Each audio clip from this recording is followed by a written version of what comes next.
Friends, నేటికి సరిగ్గా 10 లేదా 15 సంవత్సరాల క్రితం ఆనాటి పెద్ద పెద్ద ఆర్థిక సంస్థలు మరియు ప్రముఖ ఎకనామిస్టులు భారత్ గురించి ఒక భారీ అంచనా వేశారు. రాబోయే 50 ఏళ్లలో చైనా మరియు అమెరికా వంటి అగ్రదేశాలను భారత్ ఢీకొడుతుందని, ఆ సమయం ఖచ్చితంగా వస్తుందని అందరికీ తెలుసు.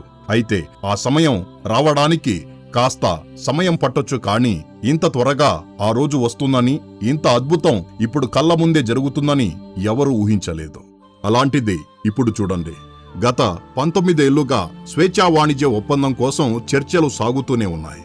ఎట్టకేలకు ఆ 27 సంపన్న యూరోపియన్ యూనియన్ దేశాలతో భారత్ ఒప్పందంపై సంతకం చేసింది. నిజానికి యూరోపియన్ యూనియన్ వారి తెలివితేటలు, వారి వైఖరి చూస్తుంటే అసలు భారత్ మరియు యూరోప్ మధ్య ఈ ఒప్పందం ఫైనల్ అవుతుందా అనే అనుమానం కలిగేది. కానీ ప్రస్తుతం పరిస్థితి చూస్తే ఒకవైపు భారత్ ఆ యూరోపియన్ యూనియన్ను మన షరతులకు తలొగ్గేలా చేసింది. మరోవైపు 20కి పైగా ఇతర దేశాలు కూడా భారతదేశంతో ఒప్పందాలు చేసుకోవడానికి క్యూ లైన్లో నిలబడి కనిపిస్తున్నాయి. అసలు ఈ మొత్తం పరిణామం ఎలా జరిగింది అనేది ఈ వీడియోలో వివరంగా అర్థం చేసుకుందాం. కానీ ముందుకు వెళ్ళబోయే ముందు దయచేసి ఈ వీడియోను లైక్ చేయండి. అలాగే మన ఛానల్ను సబ్స్క్రైబ్ చేసుకోండి. ఎందుకంటే ఇది మీకు కేవలం 1 సెకను పనే, కానీ మాకు మాత్రం ఇది ఎంతో పెద్ద సహాయం అవుతుంది. శ్రీ రాఘవేంద్ర జ్యోతిషాలయం శ్రీ ఎంకే శాస్త్రి గారు ప్రముఖ జ్యోతిష్యులు. స్త్రీ పురుష వశీకరణం 100% గ్యారంటీ. భర్తను పరస్త్రీ వ్యామోహం నుండి విడిపించడానికి, భార్యను పరపురుష సహవాసం నుంచి విడిపించడానికి, మీరిష్టపడ్డ వారు మీ నుంచి దూరమై ఉంటే స్త్రీ వశీకరణ, పురుష వశీకరణం, ప్రేమ సమస్య, ప్రేమ వివాహం, అత్తాకోడళ్ల సమస్యలు, భార్యాభర్తల కలహాలు, లైంగిక సమస్య, సంతాన సమస్య, ఇంకా మీకెటువంటి సమస్యలున్నా దైవ శక్తి పూజలు చేసి పరిహారం చేయగలరు. ఈ రోజే సంప్రదించండి.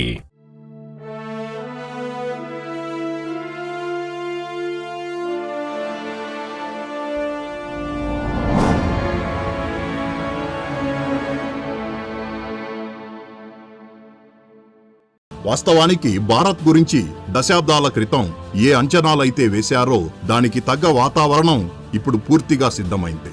అయితే ఈ వాతావరణానికి దిశానిర్దేశం చేసింది ఎవరో కాదు, భారతదేశం ఎదగడాన్ని చూడటానికి కూడా ఏమాత్రం ఇష్టపడని ఆ 27 సంపన్న యూరోప్ దేశాలే. అవును, మీకు నమ్మశక్యంగా లేకపోయినా ఇది నిజం. మీ సమాచారం కోసం చెబుతున్నాను.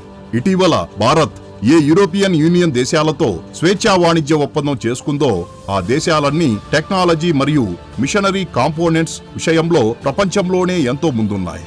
దేనికోసమైనా అత్యంత శక్తివంతమైన ఇంజిన్ తయారు చేయాలన్నా, లేదా భారీ నిర్మాణాల్లో వాడే పెద్ద పెద్ద యంత్రాలు తయారు చేయాలన్నా, ఈ విషయంలో ఎవరైనా అందరికంటే ముందున్నారంటే అది యూరోపియన్ యూనియన్ మాత్రమే.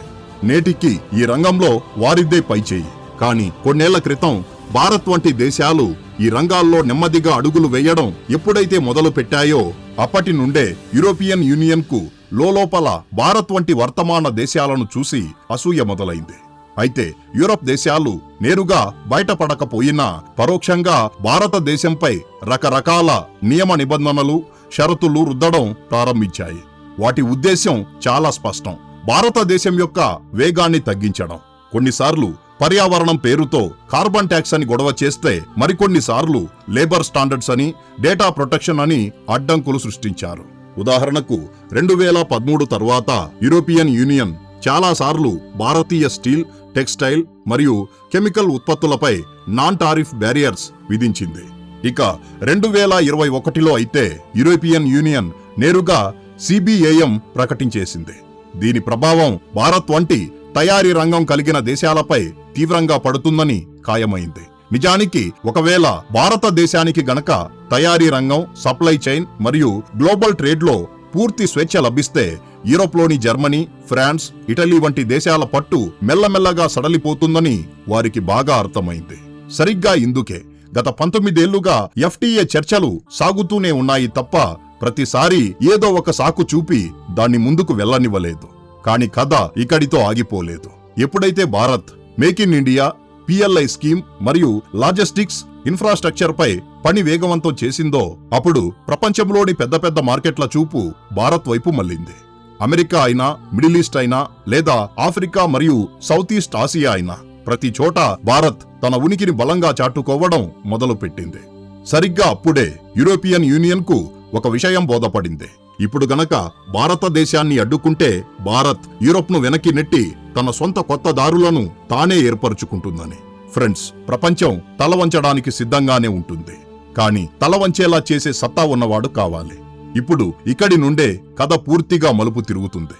మొత్తం చిత్రం స్పష్టమవుతుంది. భారత్ మరియు యూరోపియన్ యూనియన్లను కేవలం 2 వాణిజ్య భాగస్వాములుగా మాత్రమే చూడలేం. ఇది చాలా పెద్ద విషయం. నేటి సమయంలో భారత్ మరియు యూరోపియన్ యూనియన్ కలిస్తే ప్రపంచ జీడీపీలో సుమారు 24 నుండి 25% వాటాకు ప్రాతినిధ్యం వహిస్తున్నాయి. అంటే ప్రపంచంలోని ప్రతి 4వ రూపాయి సంపాదన ఏదో ఒక రూపంలో భారత్ మరియు యూరోప్తో ముడిపడి ఉంది. ఇప్పుడు కాస్త వాణిజ్య గణాంకాలను పరిశీలిద్దాం. భారత్ యొక్క మొత్తం ఎగుమతులు సుమారు $824 బిలియన్ దరిదాపుల్లోకి చేరాయి. అదే సమయంలో భారత్ మొత్తం దిగుమతులు దాదాపు $900 బిలియన్ వరకు ఉంటున్నాయి. అంటే ఇప్పటి వరకు మనం విదేశాల నుండి వస్తువులను కొంటున్నామే తప్ప అమ్మలేకపోతున్నాం. అయితే ఈ లోటును ఇప్పుడు యూరోప్ మార్కెట్లు భారత్ కోసం భర్తీ చేయబోతున్నాయి. ఎందుకంటే ఈ FTA తరువాత యూరోప్లో భారతీయ ఎగుమతులు భారీగా పెరగనున్నాయి. ఇది చాలా సూటి విషయం. ఎప్పుడైతే యూరోప్లో భారతీయ వస్తువులపై పన్నులు ఉండవో అప్పుడు సహజంగానే యూరోపియన్ మార్కెట్లో మన వస్తువులకు డిమాండ్ ఆటోమేటిక్ గా పెరుగుతుంది. అసలే యూరోపియన్ యూనియన్తో భారత్ వాణిజ్యం క్రమంగా పెరుగుతూ వస్తోంది. 2025లోనే భారత్ మరియు యూరోపియన్ యూనియన్ మధ్య మొత్తం వాణిజ్యం $136 బిలియన్ దాటింది. ఈ జాబితాలో కూడా మీరు చూడొచ్చు, యూరోపియన్ యూనియన్ నేడు భారతదేశానికి అతిపెద్ద వాణిజ్య భాగస్వామిగా మారిపోయింది. మరో ఆశ్చర్యకరమైన విషయం ఏమిటంటే మీ స్క్రీన్ మీద ఉన్న ఈ 2వ గ్రాఫ్ చూడండి. 2020 సమయంలో భారతదేశానికి యూరోప్తో వాణిజ్య లోటు ఉండేది. కానీ 2025 నాటికి భారత్ వాణిజ్య మిగులు సాధించింది. నివేదికల ప్రకారం ఇప్పుడు భారత్ యూరోప్ కలిసి $27 ట్రిలియన్ మార్కెట్ను తెరిచాయి. ఇప్పుడు అసలు ప్రశ్న, భారత్ యూరోప్కు ఏం పంపిస్తుంది? ఫ్రెండ్స్, సాధారణంగా భారత్ యూరోప్కు ఫార్మాస్యూటికల్స్, రెడీమేడ్ దుస్తులు మరియు textiles, auto parts, IT services, chemicals మరియు ఇంజనీరింగ్ గూడ్స్ ఎగుమతి చేస్తుంది. అదే సమయంలో మనం యూరోపియన్ యూనియన్ నుండి ఏం తెప్పించుకుంటాం? ఇందులో సింహభాగం high and machinery, industrial equipment, aircraft మరియు ఏవియేషన్ పార్ట్స్, ఆటోమొబైల్స్ మరియు అడ్వాన్స్డ్ టెక్నాలజీ ఉత్పత్తులు ఉంటాయి. ఇప్పుడు FTA తర్వాత జరిగే అతిపెద్ద మార్పు ఏమిటంటే భారతీయ ఉత్పత్తులపై ఇప్పటి వరకు ఉన్న భారీ పన్నుల భారం తగ్గుతుంది. దీనివల్ల భారతీయ కంపెనీలకు యూరోప్ మార్కెట్ మరింత చౌకగా మరియు సులభంగా మారుతుంది. అంటే నేరుగా భారత్ ఎగుమతులు పెరుగుతాయి, కర్మాగారాల్లో పని పెరుగుతుంది, తద్వారా ఉపాధికి కొత్త అవకాశాలు పుట్టుకొస్తాయి. అటు యూరోపియన్ యూనియన్ కు కూడా లాభమే. ఎందుకంటే వారికి భారత్ రూపంలో ఒక అతిపెద్ద, వేగంగా అభివృద్ధి చెందుతున్న మరియు నమ్మదగిన మార్కెట్ దొరుకుతుంది. కానీ లాభ నష్టాల త్రాసులో తూచి చూస్తే దీర్ఘకాలికంగా ఎక్కువ లాభం భారతదేశానికే దక్కబోతోంది. ఎందుకంటే భారత్ తయారీ మరియు సేవలు రెండింటిలోనూ తన పట్టు బిగిస్తోంది. ఇక్కడే మనకు అర్థమవుతుంది, ఏ యూరోపియన్ యూనియన్ అయితే ఒకప్పుడు భారతదేశాన్ని అడ్డుకోవాలని చూసిందో ఈరోజు అదే యూరోపియన్ యూనియన్ భారత్ ఆదాయాన్ని పెంచే మార్గంగా మారుతోంది. భారత్ యొక్క దౌత్యపరమైన శక్తిని మీరు ఒక్క విషయం ద్వారా అంచనా వేయవచ్చు. ఈ ఒప్పందం చేసుకోవడానికి స్వయంగా యూరోప్ బృందమే భారత్ రావాల్సి వచ్చింది. అంతేకాదు, అత్యంత ఆసక్తికరమైన విషయం ఏమిటంటే ఇప్పుడు భారత్ ప్రాముఖ్యతను గుర్తించే దేశాల సంఖ్య పెరిగింది. అమెరికా వంటి మూర్ఖపు వైఖరి ఉన్న దేశాన్ని మినహాయిస్తే మొత్తం 50కి పైగా దేశాలు భారతదేశంతో FTA సంతకం చేయడానికి క్యూలో నిలబడి ఉన్నాయి. ఈ 50 దేశాల్లో యూరోప్కు చెందిన 27 దేశాలతో చరిత్రలోనే అతిపెద్ద స్వేచ్ఛా వాణిజ్య ఒప్పందాన్ని భారత్ పూర్తి చేసుకుంది. ఇంకా 25కి పైగా దేశాలతో చర్చలు సాగుతూనే ఉన్నాయి. ఆయా దేశాలు కూడా సాధ్యమైనంత త్వరగా భారతదేశంతో ఈ ఒప్పందం చేసుకోవాలని ఆరాటపడుతున్నాయి. తద్వారా ఆ దేశాలకు భారత మార్కెట్టులోకి ప్రవేశం లభిస్తుంది మరియు భారత్ యొక్క నాణ్యమైన ఉత్పత్తులు చౌక ధరల్లో ప్రపంచం నలుమూలలా చేరుతాయి. నిజానికి 50 దేశాల జాబితాను భారత్ 2025లోనే సిద్ధం చేసుకుంది. కానీ ఇప్పుడు యూరోప్తో ఈ చారిత్రక ఒప్పందం జరిగిన తరువాత ఈ క్యూ మరింత పెరుగుతోంది.